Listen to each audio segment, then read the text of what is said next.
안녕하세요. 저는 십수년째 가사도우미 일을 하며 아이들을 키우고 있는 40대의 여성입니다. 저도 여러분들처럼 평소에 이곳에서 재미있는 사연들을 많이 듣고 있어요. 사람들 세상 사는 얘기가 제일 재미있다고 그러더니 저는 드라마보다도 사연들이 더 재미있더라고요. 그래서 저는 일을 할 때에도 혼자 있을 때면 늘 라디오처럼 사연을 들으면서 일을 하고는 합니다. 다른 분들의 사연을 듣다 보면 화가 날 때도 있고 감동을 받을 때도 있고 가끔은 제가 얼굴도 모르는 그분들께 응원을 받는 기분이기도 해요. 그럼 왠지 일을 할 때에도 고생이 덜해지는 느낌이더라고요. 매번 사연들을 듣기만 하던 저도 언젠가 한 번쯤은 직접 사연을 보내봐야겠다고 생각하고 있었는데 정말 이렇게 사연을 보내게 될 줄은 몰랐습니다. 사실 저야말로 누구보다 사연이 많은 사람이거든요. 남편 없이 자식들 키우면서 먹고 살아보겠다고 남의 집 일을 하다 보니 남들 못지않은 고생을 하고 살았던 사람이었습니다. 게다가 을 중에 을로서 남의 집 일을 하며 돈을 벌다 보니 가끔은 정말 못 들을 말도 듣고 무시도 당하고 저도 이런저런 사연이 많이 생길 수밖에 없는 거죠. 하지만 오늘 하려는 얘기는 제 이야기는 아닙니다.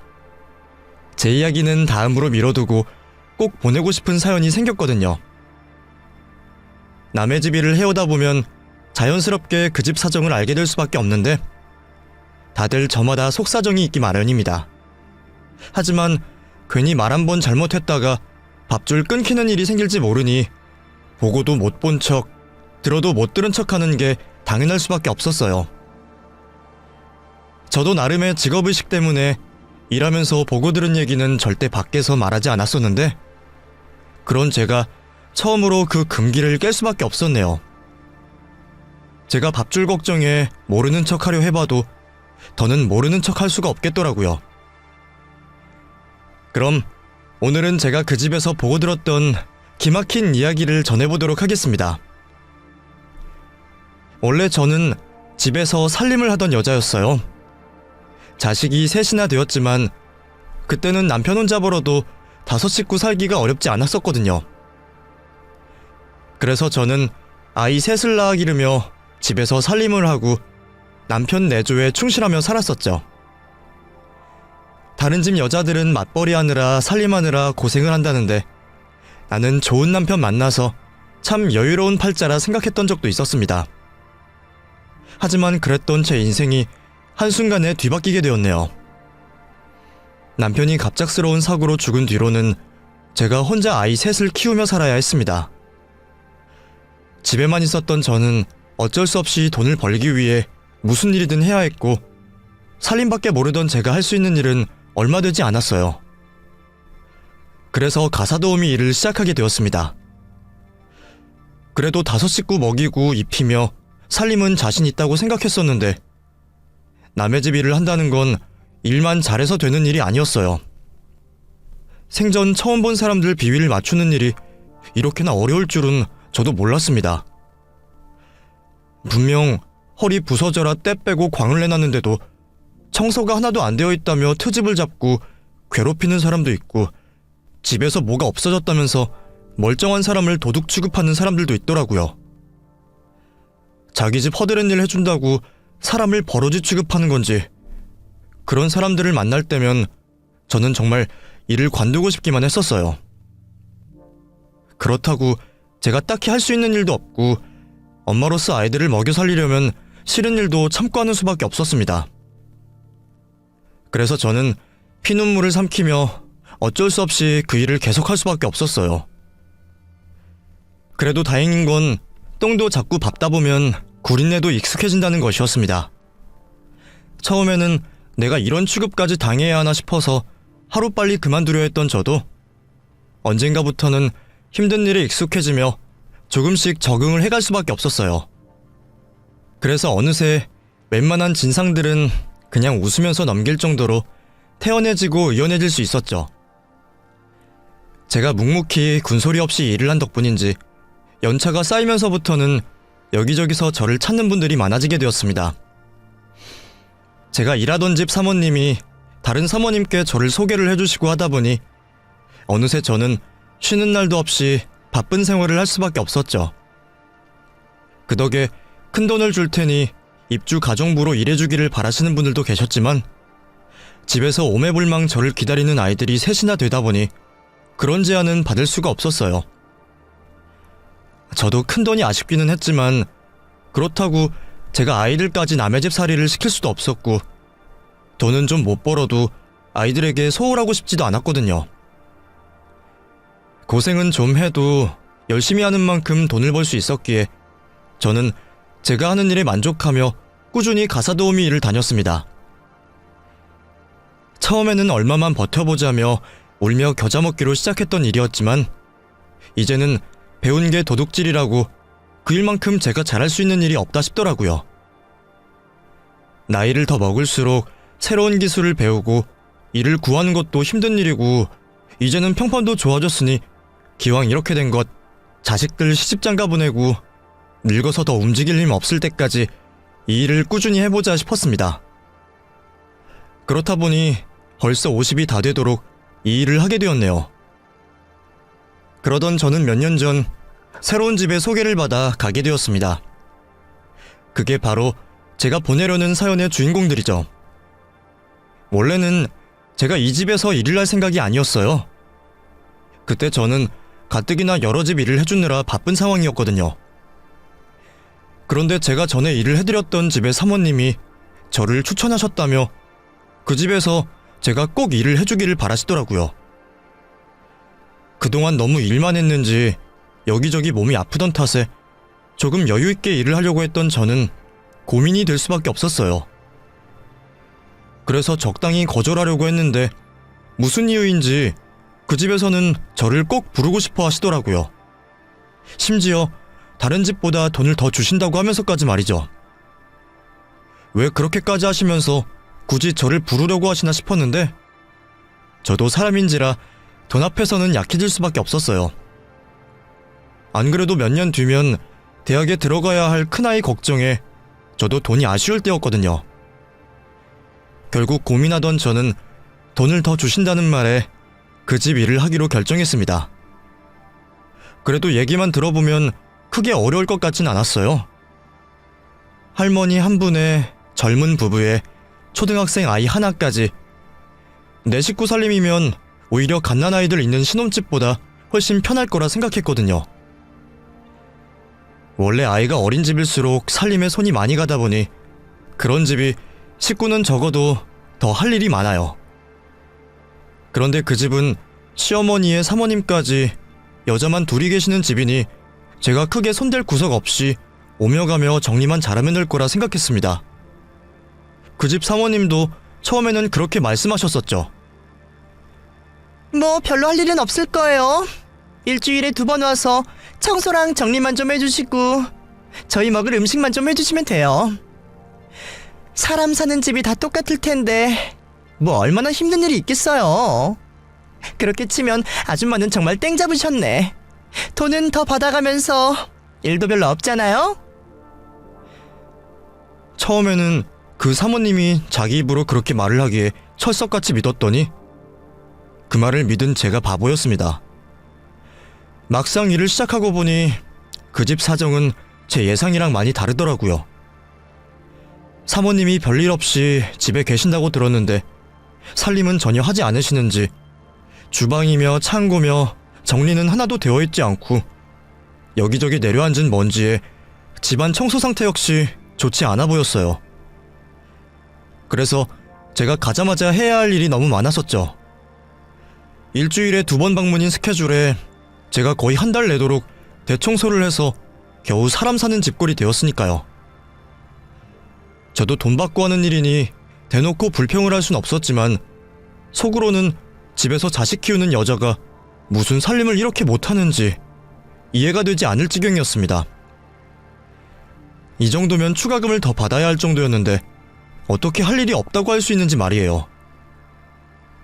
게다가 그 사모님은 저한테 참 바라는 것도 많은 여자였습니다. 아줌마가 워낙 손맛이 좋다고 그래서 특별히 소개받은 거니까 먹는 거에 제대로 신경 좀 써주세요. 아줌마 전라도가 고향이시라면서요? 저희 엄마도 전라도인데 제가 엄마가 일찍 돌아가셔서 엄마 손맛이 늘 그리웠거든요.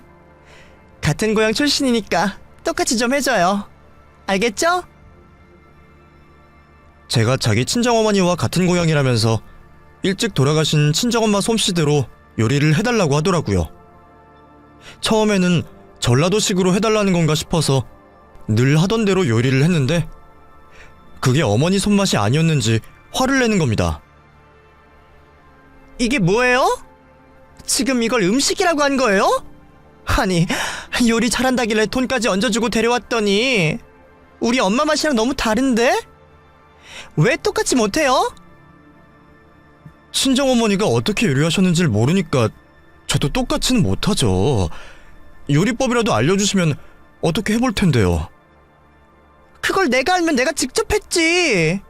아줌마가 알아서 좀 생각해봐요. 저도 요리야 자신 있는 편이었고 일해주면서 음식 솜씨로 칭찬은 많이 받아왔기에 설마 그런 일로 욕을 먹을 줄은 몰랐습니다. 나는 자기 엄마가 누군지도 모르고 그 집 음식도 먹어본 적 없는데 저더러 무슨 맛인지도 모르는 음식을 똑같이 만들어내라니 황당하더라고요. 전라도 사람이라고 음식 맛이 똑같은 것도 아니고 사람마다 손맛이 다르고 가정마다 만드는 방법이 다르잖아요.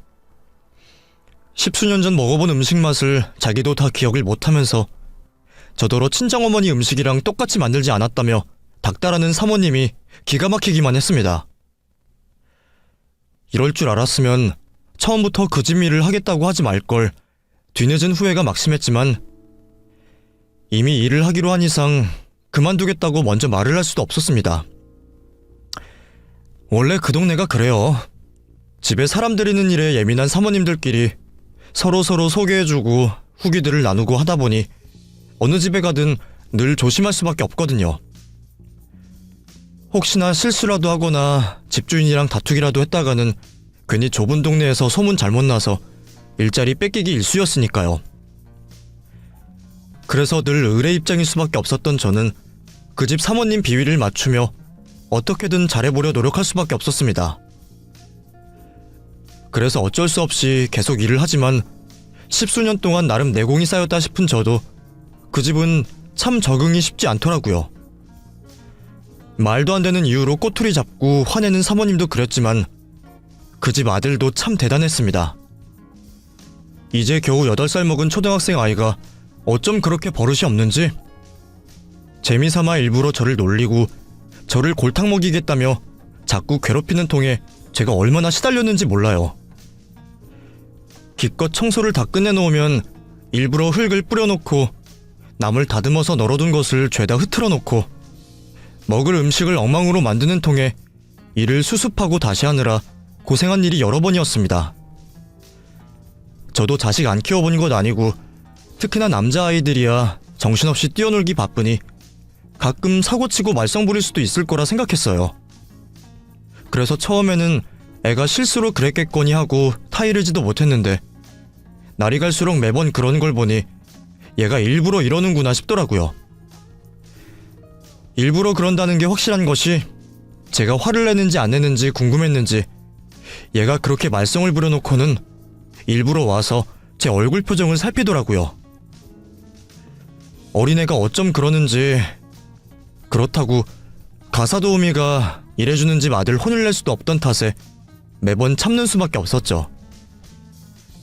사모님 짜증에 아이 말썽까지 참으려니 가뜩이나 힘이 들었는데 그 집에서 제가 제일 마음에 걸렸던 건 다름 아닌 그 집 시어머니였어요. 그렇다고 할머님까지 저를 괴롭혔다는 건 아니었어요. 오히려 그 반대의 사정이었죠. 사모님의 시어머님이신 그 집 할머니는 늘 조용하신 분이셨습니다. 처음에 일을 하러 갔을 때는 방 안에서 잘 나오지도 않으시기에 저는 얼굴도 몇 번 뵌 적이 없었어요.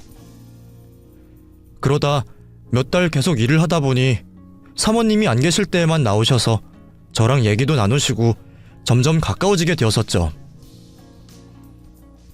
할머니는 제 속을 뒤집는 그 집 식구들 중에 유일하게 저를 사람 대접해주시고 챙겨주시는 분이셨어요.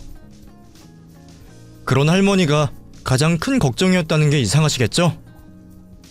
그건 다름 아닌 할머님이 당하시는 일들 때문이었습니다. 사실 처음에 저는 그 할머니가 그 집 식구인 줄도 몰랐어요.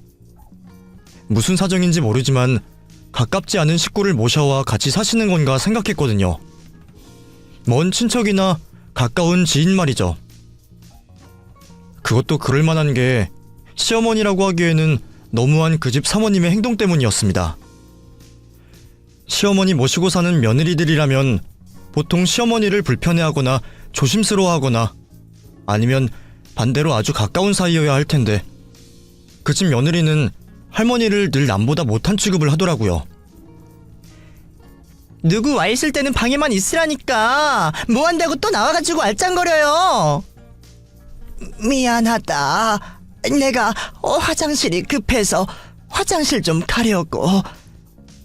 뭘 또 훔쳐먹었길래 화장실을 이제 다녀요. 제발 동네 부끄럽게 만들지 말고 안 보이는데 좀 박혀있으라니까.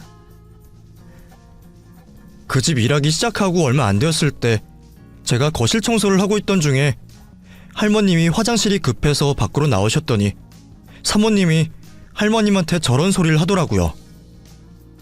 그 소리를 듣고 놀란 제가 오히려 사모님 눈치를 볼 지경이었어요. 이게 며느리가 시어머니에게 할 수 있는 언행이라고 생각을 하시나요?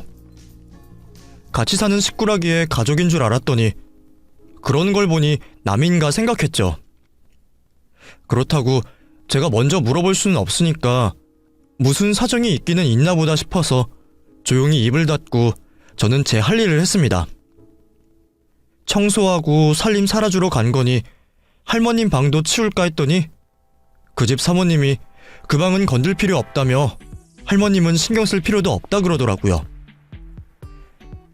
그 방은 알아서 하니까 그냥 냅두고요.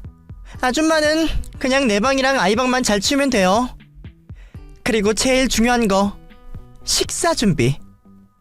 어차피 음식하려고 부른 거니까 청소는 대충 하고요. 알았죠? 나를 무슨 전담 요리사 정도로 생각하는 건가 싶기도 했지만 저야 방 하나 덜 치우면 일이 줄어드니 반길 일이었습니다. 하지만 왠지 저는 그 할머님이 늘 신경이 쓰이곤 했었어요.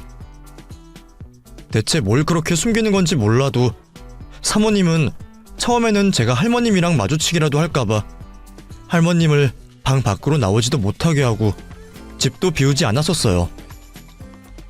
하지만 시간이 지나면서 사모님도 긴장을 푸셨던 건지 언젠가부터는 제가 일을 하러 오는 날에도 집을 비우셨고 그제서야 저도 할머님과 얘기를 나누고 친해질 수 있게 되었던 거예요. 그리고 그제서야 제가 몰랐던 그 집 식구들의 사정을 듣게 되었죠. 며느리가 나를 원래 싫어했어. 그거야 다 내 탓이지. 내가 며느리 시집 올 때 결혼 못 시킨다고 반대를 했었거든. 며느리가 원래는 홀어머니랑 살던 아이였는데 10몇 살에 어머니마저 잃고 친척집 전전하면서 고아로 지냈다더라고. 그 사정이 안타깝지만 그렇다고 아들 짝으로 고아를 바랄 엄마가 어디 있겠나. 우리 아들도 고생 많이 하고 자랐던 탓에 나중에 결혼할 때는 꼭 사랑 많이 받고 자라서 구김없고 예쁜 며느리를 들였으면 좋겠다 싶었거든.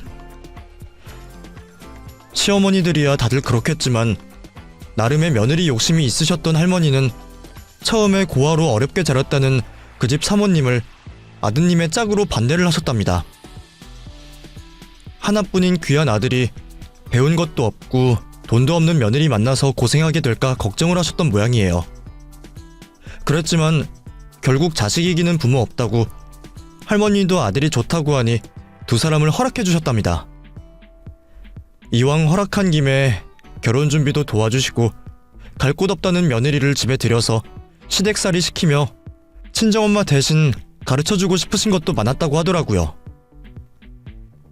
나도 여유가 있었더라면 집 구해주고 내보냈으면 마음이 편했겠지만 그때는 나도 여력이 없었고 우리 아들도 배 타는 일 하느라 나가 있는 시간이 길어서 둘이 집 구해서 나간다고 할 때까지 내가 데리러 있으려고 그랬어. 그러면서 살림도 가르치고 챙겨주고 싶어서 말이야. 나야 좋은 마음으로 시작했던 건데 그게 문제였던 건지 오히려 우리 사이가 더 나빠져 버렸어. 얘가 그걸 나한테 시집살이 당한 거라 생각했던 건지 언젠가부터 나를 아주 치를 떨며 싫어하더라고. 그래서 결국 고부 갈등 아닌 고부 갈등이 생기고 말았지.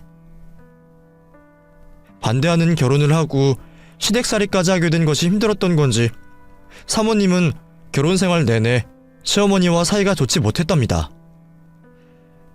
그래도 아들과 사이는 좋아서 결혼한 지 얼마 안 되어 임신을 하고 떡두꺼비 같은 아들을 낳았죠. 할머님은 그게 기특해서 친정엄마 대신 육아라도 도와주고 싶었지만 며느리는 할머니가 자기 자식에게 손대는 걸 끔찍하게 싫어했답니다. 자기가 부모 사랑 못 받고 자란 만큼 아이는 제 손으로 키우겠다며 일도 안 하고 여태 집에서 아이 키우며 살았다네요.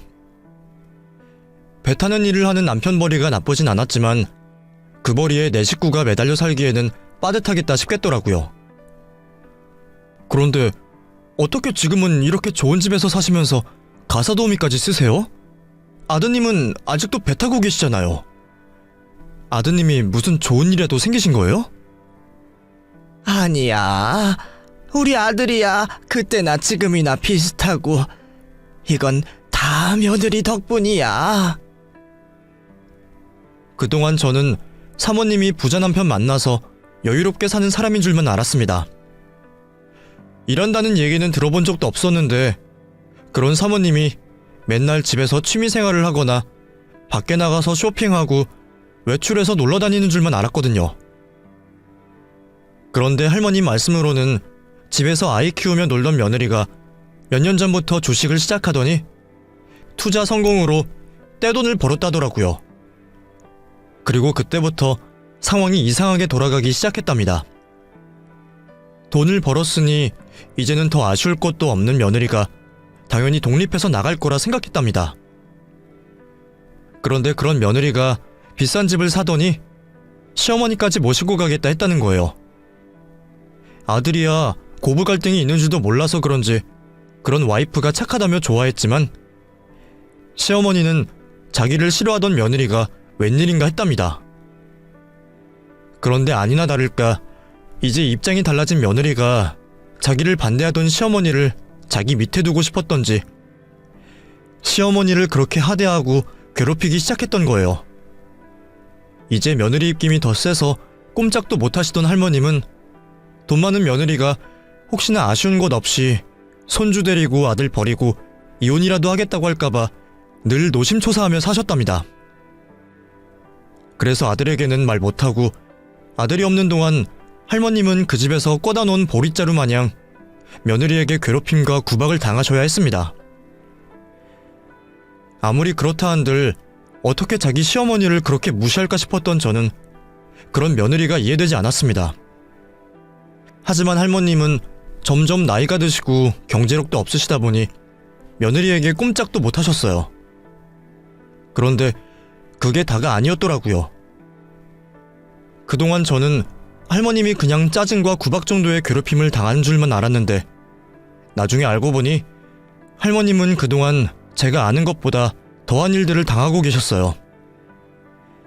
사모님이 제가 있어서 그나마 눈치를 봤던 건지 남편이나 보는 사람이 없을 때는 할머니를 때리기까지 했다는 겁니다. 할머니, 팔에 이게 뭐예요? 어디 다치셨어요? 웬 멍이 이렇게 있어요? 그냥 넘어졌어. 할머님 팔 여기저기 명자국이 있는 걸 보고 놀란 제가 물어보자 할머니는 그냥 넘어졌다며 얼버무리셨습니다. 그런데 아무리 봐도 사람이 넘어져서 생길 수 있는 상처가 아니다 싶더라고요. 저는 혹시나 싶은 생각에 그 후로도 할머님을 주시했고 멍이 사라지지 않던 어느 날 결국 할머님의 입에서 끔찍한 속사정을 듣게 되었습니다. 사실 나 며느리한테 매일 맞아. 이제는 화가 나면 말로 풀리지가 않는지 물건을 집어던지고 나를 때리기까지 한다. 그래서 내가 요즘 살아도 사는 게 아니야. 예? 그게 무슨 말이에요? 맞으신다뇨? 사모님이 할머니를 때린다고요? 폭력은 범죄예요. 그걸 왜 참고 계세요? 당장 아드님한테 말하고 경찰에 신고라도 하셔야죠. 신고는 무슨... 그렇다고 죽는 것도 아니고 그냥 화풀이 당해주고 말면 그만이야. 며느리가 시어머니를 때린다는 얘기에 놀란 제가 당장 신고를 해야 한다고 말씀드렸지만 할머님은 신고할 생각이 없으시다며 오히려 저를 말리셨습니다. 당신이 몇 대 맞아주고 대신 화풀이 당하면 가정이 모두 평안할 거라고 말이에요. 그게 무슨 말인가 싶어서 저는 할머님을 회유하려 해봤지만 할머님은 괜찮다는 말씀뿐이셨습니다. 처음에는 대체 왜 며느리에게 맞으면서까지 참으시는가 싶어 이해가 되지 않았지만 그렇게라도 아들에게 피해를 끼치고 싶지 않은 게 부모 마음인가 싶었던 저는 같은 부모 입장으로 할머님을 이해할 수밖에 없었습니다. 그리고 그런 사실을 배타느라 나가 있는 아드님은 까맣게 모르고 있는 듯 했어요. 저라도 대신 할머님을 구해드리고 싶었지만 그렇다고 제가 나서서 할 수 있는 일은 아무것도 없었습니다.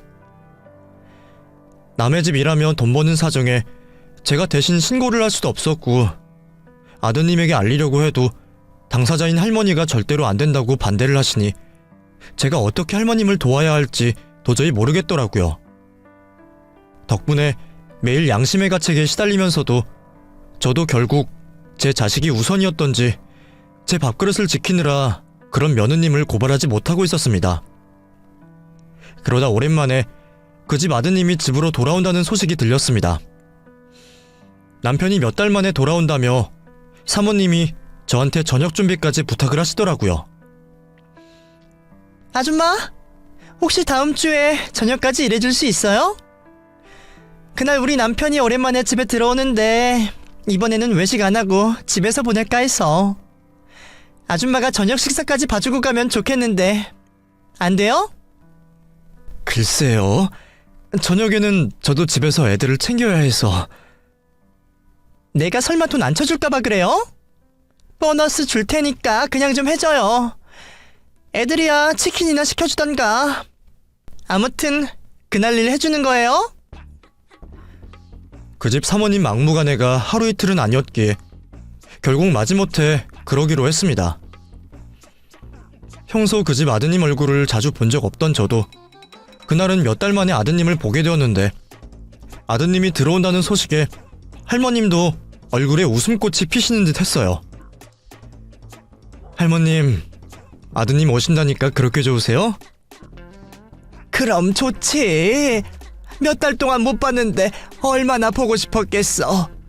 나한테는 우리 아들이 전부인데 우리 아들 그동안 잘 지냈는지 무탈했는지 얼마나 기다렸는지 몰라.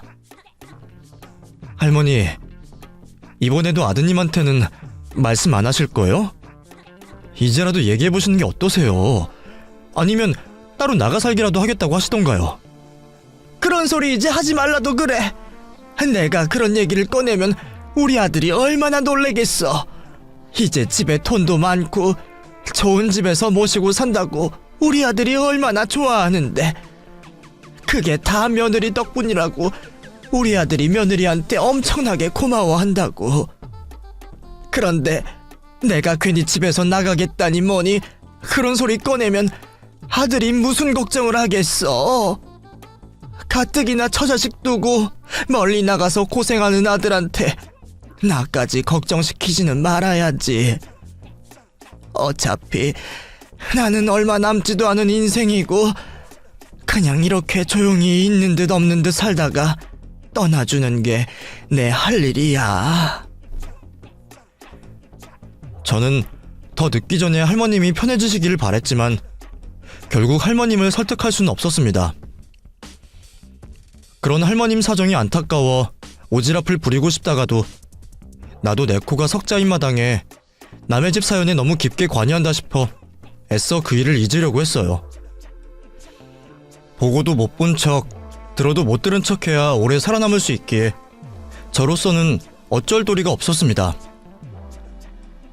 그렇게 고민하던 사이 시간이 흘러 그 집 아드님이 집으로 돌아오시고 제가 저녁 식사까지 챙기기로 약속한 날이 되었습니다. 사모님이 시키시는 대로 진수성찬을 차린 저는 식사가 끝나기를 기다리며 주방 정리를 하고 있었어요.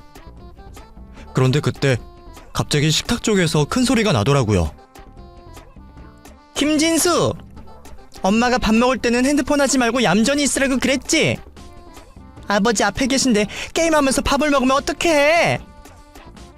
아, 이거 해야 한다고! 그러게 나 밥 안 먹는다 했잖아! 밥을 안 먹긴 뭘 안 먹어! 아버지 오랜만에 오셨는데 자꾸 이럴 거야? 아, 그냥 냅두라고! 원체 버릇없는 그 집 아이가 또 말썽인 모양이었습니다. 엄마가 워낙 오냐오냐 키우다 보니 아이가 버릇이 있을 수가 없었겠죠. 자기가 그렇게 키워놓고도 화가 나는지 사모님이 아이를 혼내고 계시더라고요. 김진수, 게임 안 꺼? 싫은데 어쩌라고? 뭐? 이게 보자 하니까 버릇이 없어. 안 되겠어. 너 앞으로 핸드폰 압수야. 결국 참다 못한 사모님이 아이가 게임하며 들고 있던 핸드폰을 뺏어갔습니다. 정말 버릇없다 싶기는 했지만 9살짜리 아이면 말을 듣겠다 싶었어요. 그런데 그 순간 그 어린애가 갑자기 이년아 하며 자기 엄마 머리채를 잡아 흔드는 겁니다. 자기가 하던 게임을 못하게 했다고 화가 났다는 거였죠.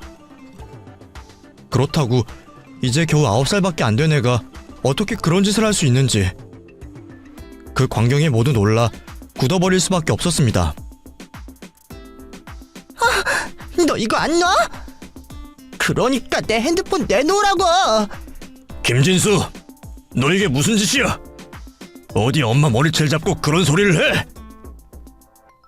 그래도 자기보다 한참 큰 아버지는 무서운지 아버지 손이 붙잡혀서야 잠잠해진 아이는 그제서야 사모님의 머리채를 놓았습니다. 너 엄마한테 방금 뭐라고 했어? 인연아? 인연이라고 했어? 너 그거 어디서 배웠어? 아빠한테 정말 혼나볼래? 이게 머리 좀 자랐다고 벌써부터 이런 짓을 하고 있어? 당신은 대체 아이 교육을 어떻게 시킨 거야? 당신은 얼른 가서 매 가져와. 오늘 진수 가만히 안 넘어갈 거야. 아버지 손에 붙잡혀서도 화가 안 가시는지 씩씩거리던 아이는 매를 든다는 소리에 그제서야 겁이 났던지 더 발악을 하기 시작했습니다. 아, 왜 나한테만 그래? 나도 보고 배운 대로 하는 건데. 엄마는 맨날 할머니 머리 잡으면서 이년아 저년아 하는데 그럼 엄마도 때려. 엄마도 혼내라고. 순간 아이의 입에서 나온 얘기에 아드님도 며느님도 그리고 할머님까지 모두 조용해지고 말았습니다. 그게 무슨 말이야? 엄마가 할머니한테 뭘 한다고? 엄마 맨날 할머니 때리고 할머니한테 이년저년 하잖아. 그래서 할머니 맨날 울어. 어머니, 이게 무슨 말이에요? 진짜 집사람이 그랬어요? 충격을 받아 되묻는 아들의 질문에 할머님은 아무 말씀도 하지 못하셨습니다.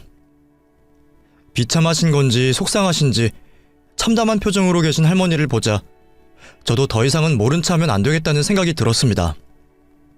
어쩌면 오히려 잘된 일인지도 몰랐습니다. 이렇게가 아니었다면 할머님이야 그 성격이 아마 죽을 때까지 비밀로 하셨을 텐데 그러면 저 역시 남의 집 사정을 모른 채 하다가 방관하고 범죄에 동조하는 사람이 되었겠죠. 그 생각을 하자 아무리 내 사정이 급하고 안타깝다고 해도 피해자가 있는 상황을 묵인할 수는 없다 싶더라고요. 결국 저는 제 밥그릇이 없어질 작정을 하고서 그 집 아드님께 제가 알고 있던 모든 사실을 전할 수밖에 없었습니다. 저 말씀드릴 게 있어요. 사실 그동안 할머님이 사모님께 많이 괴롭힘 당하셨던 것 같아요. 처음에 제가 이 집 일하기 시작했을 때는 그냥 구박하고 짜증 정도 부리는 줄 알았는데, 저도 최근에서야 알게 되었지만 그게 다가 아닌 모양이더라고요. 할머님 몸에 여기저기 멍자국도 있고 아무래도 사모님이 학대를 하신 것 같아요. 그게 정말이에요? 진수가 그냥 하는 소리가 아니라 저 사람이 평소에도 어머님한테 그랬다고요? 때리는 건 제가 직접 본 적이 없지만 멍자국은 분명히 봤어요. 그리고 평소에도 늘 할머님을 구박하고 소리 지르는 건 일상이고요. 할머니 말씀으로는 거의 매일 매맞으며 화풀이를 당하신다고 하셨거든요. 할머님이랑 사모님 사이가 처음부터 안 좋았던 건 아세요? 할머님이 사모님을 반대하셨다고 사모님이 할머님한테 억하심정이 있던 모양이에요. 아마 그래서 자기가 시집살이 당한 걸 되갚아주려고 일부러 할머님을 모시고 사는 것 같기도 하고요. 근데 할머니는 자꾸 비밀로 하자 그러시고 저도 돈 받고 일하는 사정이 있어서 말씀을 못 드렸어요. 정말 죄송합니다. 뒤늦은 저의 양심 고백에 아드님은 큰 충격을 받은 듯 했습니다. 도저히 믿기 어려운지 저한테 몇 번이고 물어보더라고요. 하지만 결국 제가 하는 말이 거짓말이 아닌 걸 알았는지 곧장 아내에게 사실을 따져 물었습니다. 당신 진짜로 그동안 엄마한테 그랬어? 그래서 그게 뭐? 어머니는 나한테 잘해줬어? 구하라고 무시하고 반대할 땐 언제고?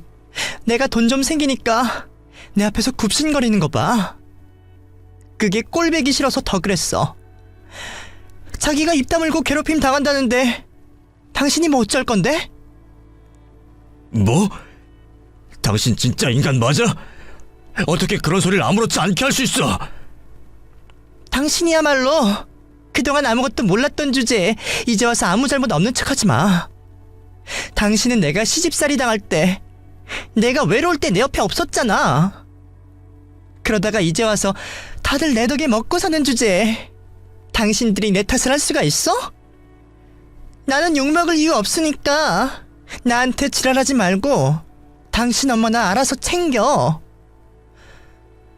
하지만 사모님은 미안하거나 잘못한 기색 없이 오히려 당당한 듯 적반하장으로 나왔습니다. 그리고는 싸움하기도 귀찮다며 짐을 싸서는 도망가듯 호텔로 나가버리더라고요. 그걸 보니 대체 사람이 어떻게 그럴 수 있나 싶었네요. 그걸 본 저는 이 집 식구들은 더 이상 함께할 수 없을 거라는 생각에 제가 알고 있던 마지막 비밀까지 전부 털어놓게 되었습니다. 할머님 일만 해결되면 그만이라 생각했지만 망연자실해 있는 아드님을 보니 알기 싫은 진실이라도 알 필요가 있겠다 싶더라고요. 이건 확실한 건 아니지만 얘기하는 김에 전부 얘기할게요. 사실 사모님이 따로 만나시는 분이 있는 것 같아요. 그 남자를 제가 본 건 아니지만 사모님이 몰래 통화하는 걸 들은 적이 몇 번 있었어요. 약속이 있으시다며 나가셨다가 외박하신 적도 종종 있었고요. 아닐 수도 있지만 그래도 의심이 돼서요. 저도 제가 직접적인 증거를 발견한 것도 아니고 정황뿐이었기에 얘기를 하면서도 이 말까지 하는 게 맞나 고민이었지만 혹시나 사모님의 외도가 사실이라면 식구들이 사모님에게 당하기만 하면 안 되겠다는 생각에 위험을 감수하고 전하는 수밖에 없었습니다. 그리고 결국 저는 그날부로 그 집 일을 더 이상 나가지 않게 되었죠. 다행인지 아닌지 사모님에게서 보복을 하겠다던지 하는 연락은 없었지만 어쩌다 그 집 일에 엮인 저로서는 괜히 불안하고 마음이 불편할 수밖에 없었습니다. 그래서 이왕이면 그 못된 사모님이 제대로 죗값을 치르기를 바랄 뿐이었죠. 그리고 몇 달이 지나서 할머님께 연락이 오게 되었어요. 전과 달리 밝아 보이는 할머님의 목소리에 저도 반가운 마음이 먼저 들더라고요. 할머니, 너무 오랜만이에요. 잘 지내셨어요? 그동안 어떻게 지내셨어요? 나야 잘 지내지. 다 자네 덕분이지 뭐. 자네가 아니었더라면 하마터면 큰일 날 뻔했거든. 그래서 자네한테는 꼭 얘기를 해줘야겠다 싶어서 내가 연락을 했어. 제 덕분에 일이 잘 되었다며 안심하시던 할머님은 제게 고마움을 전하고 싶어 하셨어요. 그렇게 할머님에게서 듣게 된 사건의 마지막은 정말 놀랍고 통쾌했습니다. 제가 의심을 했던 대로 그 집 사모님이 나 몰래 외도를 하고 있었던 게 맞았습니다. 제가 흘려준 언질로 사모님의 뒤를 캐던 아드님이 사모님의 불륜을 저지르는 정황을 잡았다더라고요. 그날 화가 난다며 호텔로 도망가듯 나간 사모님이 사실은 호텔이 아니라 그 남자의 집으로 갔었답니다. 그래서 결국 불륜을 잡았고 아드님은 그 일로 더 놀라운 사실을 알게 되었어요. 사모님의 상간남이 다름 아닌 사모님의 동업자였더라고요. 알고 보니 사모님이 주식을 시작한 것도 다 그 남자 때문이었는지 어디서 어떻게 알게 된 건지 웬 사기꾼을 만난 사모님이 그 사람과 함께 주식 투자 사기를 벌였답니다. 그래서 그동안 사모님이 벌여들였다던 투자 수익들은 전부 주가 조작으로 벌어들인 피해자들의 피와 눈물이었다네요. 개미들을 속여서 주가를 조작하고 그 돈으로 졸부가 되어서는 자기 시어머니를 괴롭히고 남편 몰래 바람을 피고 다녔네요. 다른 가족들이나 주변 사람들은 그것도 모르고 그 사모님이 다들 머리가 좋아서 주식을 잘하는 줄만 알고 있었는데 말이죠. 결국 불륜으로 그런 사기 행각까지 드러난 바람에 할머님의 아드님은 자기 와이프를 경찰에 신고했고 결국 그 상관남과 며느님은 주가 조작과 사기 혐의로 경찰에 구속이 되었답니다. 경찰에 붙잡혔다는 소식에 피해자들이 경찰서로 찾아왔고 그제서야 그 둘이 얼마나 많은 돈을 사기를 쳤는지도 드러나게 되었습니다. 천만다행으로 아드님이 늦지 않게 둘의 덜미를 잡아 바로 경찰에 넘겼기에 망정이었지 그 인간들이 돈을 주고 튀어버렸으면 아마 그 피해자들도 구제를 받지 못하고 계속 피눈물을 흘릴 뻔했다네요. 결국 사모님과 상간남은 경제사범으로 실형을 받게 되었고 아드님과 사모님 역시 이혼을 하게 되셨습니다. 저도 설마 그런 상황까지는 몰랐는데 얼떨결에 소 뒷걸음치다 쥐잡은 꼴이 되었더라고요. 저도 남의 집 일에 관여할 때는 불안하고 걱정되는 마음이 더 컸는데 결과가 그렇다고 하니 왠지 제가 좋은 일을 한 것 같은 기분도 들었어요. 하지만 저는 그 중에서도 그동안 며느리에게 학대당하던 할머님이 안전해지신 것이 제일 다행이지 않나 싶어요. 그리고 할머님 일을 알게 된 아드님은 이제라도 할머니와 자신의 아들을 위해 더 이상 배를 타지 않고 집에 머물기로 결정하셨답니다. 그리고 그런 아들의 결정을 할머님이 제일 반기셨죠. 이제 우리 아들 위험한 뱃일 안 하고 집에 있을 거야. 사정은 안 좋아질지 모르지만 그래도 어떻게든 되겠지. 사업을 해볼 생각인 것 같은데 나도 돕고 다 같이 힘내면 좋아질 거야. 이게 다 자네 덕분이네. 아유, 제 덕은 무슨요. 저야 더 일찍 돕지 못해서 속이 상하기만 한데요. 그래도 일이 다 잘 돼서 다행이에요. 그럼 나도 이제 생각하면 왜 그런 고집을 부렸나 후회스러워. 자네 아니었으면 지금도 계속 당하고 있었을 텐데 다 자네 덕이야. 자네는 좋은 사람이야. 그러니까 앞으로도 꼭 좋은 일만 있을 거야. 내가 자네 잘 되라고 꼭 기도할게. 저도 뭘 바라고 했던 일은 아니었지만 그래도 원망이 아닌 감사를 듣게 되니 저도 기분이 좋더라고요. 제 복을 빌어주신다는 할머님의 말씀처럼 제게도 정말 좋은 일이 생겼으면 좋겠네요. 그럼 제게도 언젠가 좋은 일이 생기게 되면 그때 또 사연을 보내보겠습니다. 그때까지는 저도 열심히 애청자로 사연들을 잘 듣고 있을게요. 감사합니다.